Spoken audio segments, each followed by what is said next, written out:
FM News. Tepat pada pukul 17:17 WIB, Selasa 22 September 2020 kemarin, Natalie Holscher resmi memeluk agama Islam. Dia mengucap 2 kalimat syahadat dan resmi menjadi seorang mualaf.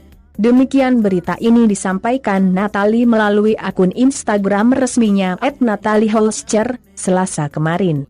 Natalie menyebutkan, dia mengucap 2 kalimat syahadat di depan Ustaz Steven Indra Wibowo dan disaksikan langsung oleh komedian Sule.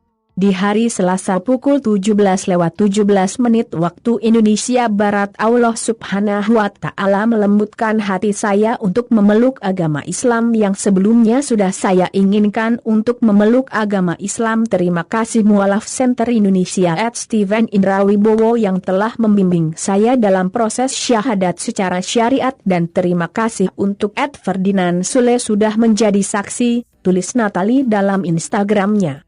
Postingan Natalie itu pun dibanjiri oleh komentar dari netizen. Banyak netizen yang mengaku senang dan bahagia mengetahui jika Natalie resmi menjadi mualaf.